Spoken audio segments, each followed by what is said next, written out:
Welcome to Carolina Sculpture Studio and the video 2 of the Virtual Apprenticeship. My name is Clint Button. I'm a granite sculptor. A couple of days later, a little bit colder, still rainy, just regular, day in the life stuff. I wanted to provide a quick overview of how I'm going to approach this apprenticeship. Now, the benefit of an apprenticeship is that, by definition, a person that is not prepared to work on their own goes under the tutelage or influence or whatever of somebody that's already there and that's already doing it and that's already done it.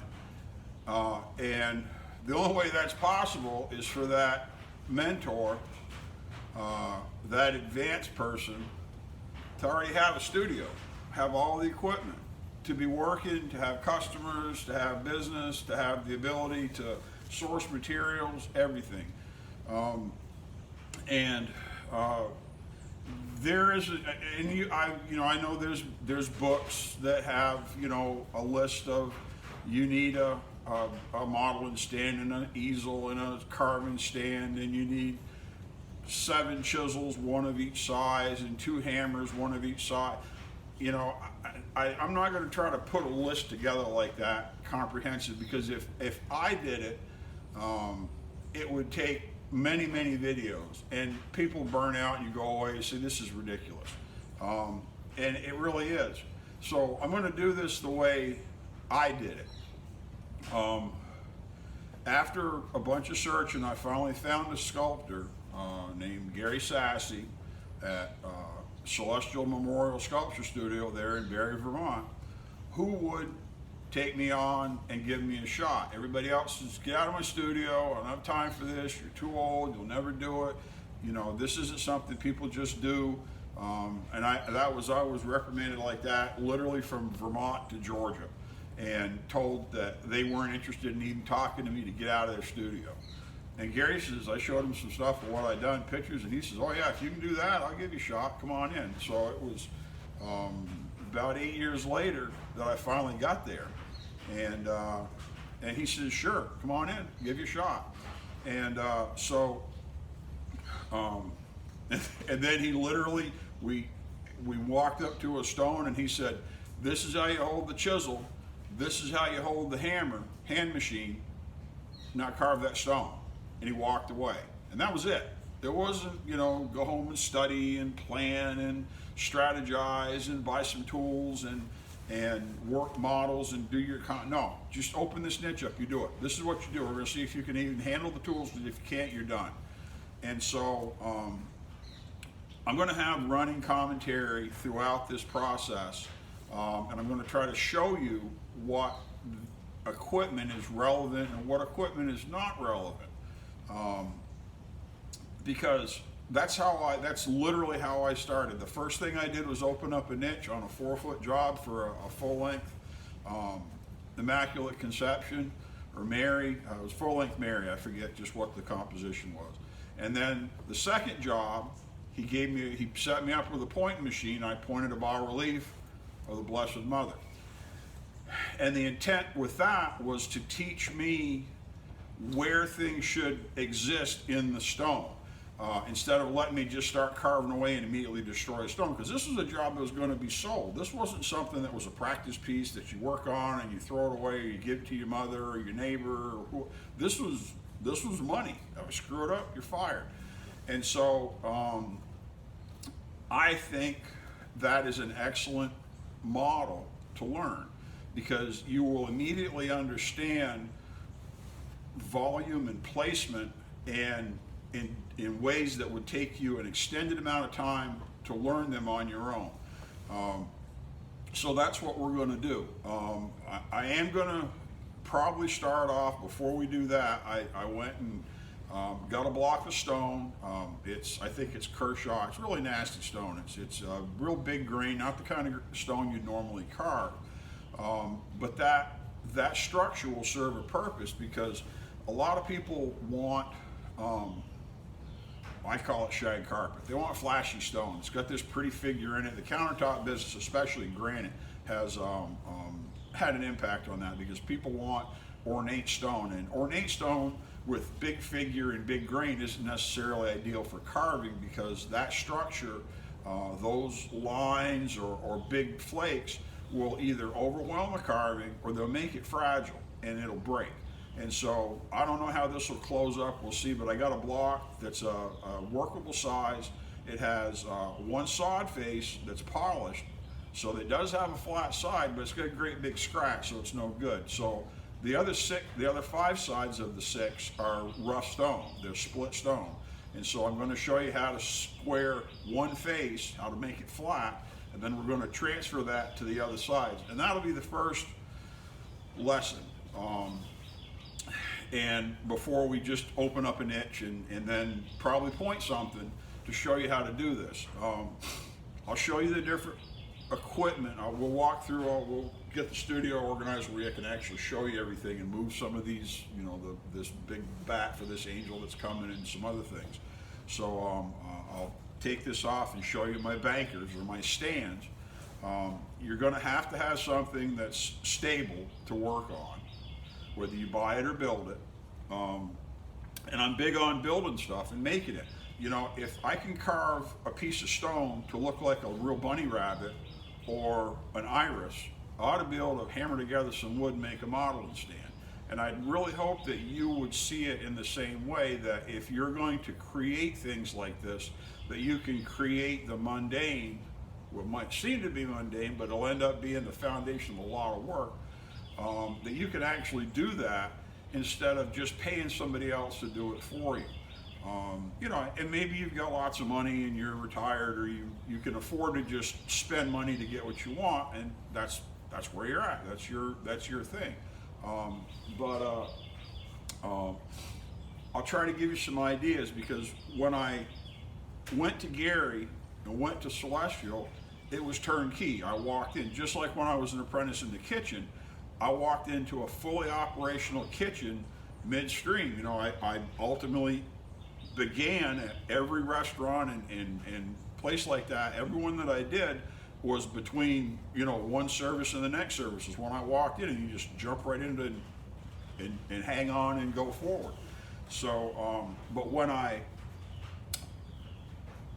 left Gary,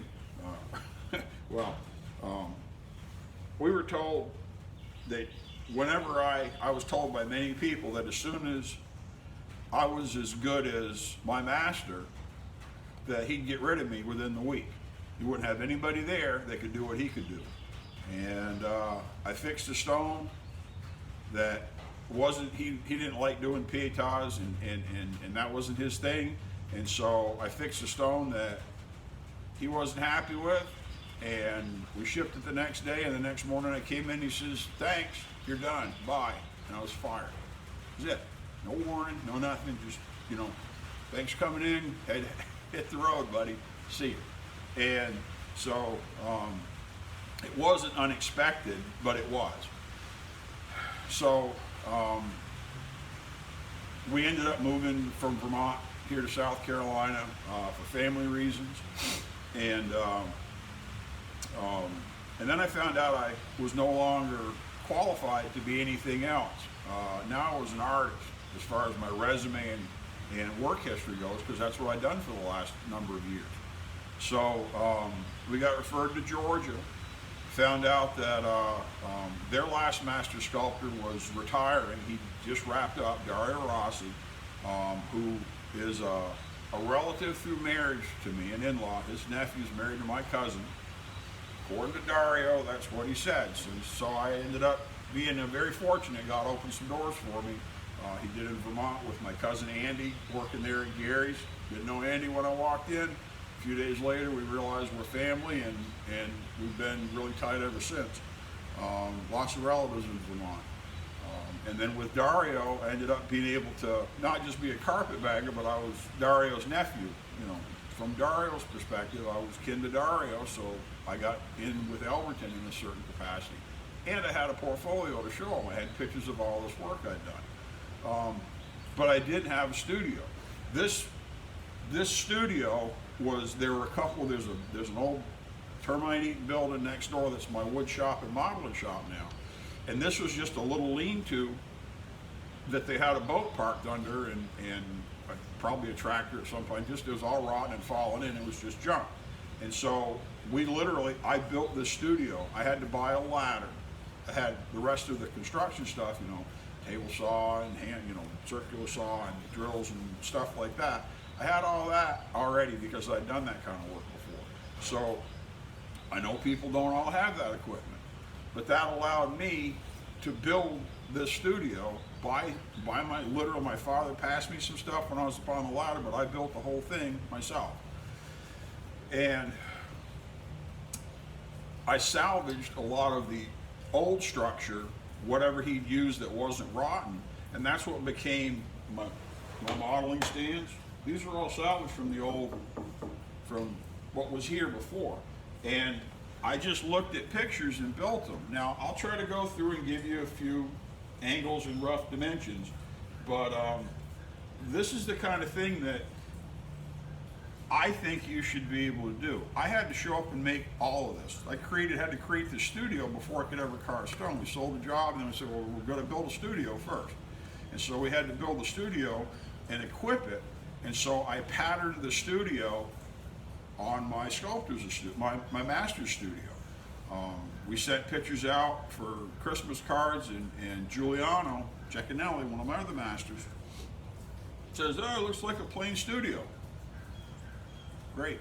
I wasn't looking for, coffee shop cool with a little mustache and stuff and trying to be hip. I was looking for a real studio. And this is from the old man.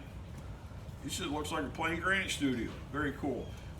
This bay is 16, the building is 26 by 32. And so this bay is 16 feet wide, 26 feet long, and it's about 16 feet to the rafters. So we'll do some diagram stuff. I'll move some of my models and gear and try to step this out of the way to show you my tool chests, what I got for equipment, for blocking, for setting work up, cribbing with different, 6x6s and 4x2s and 4x6s and whatever. Fire hose to pad stuff. Stands, whether it's a stack of wheels welded together like we carved on in Vermont a lot. That's dirt cheap and fantastic, it'll last you forever. To sawhorses and bankers and heavier modeling stands that are built, whether they've got just a flat top or they've got a turntable on them. I'm going to show you a lot of this stuff, and you're going to have to put this together in your workspace. You may have just a patio space outside, somewhere's out back.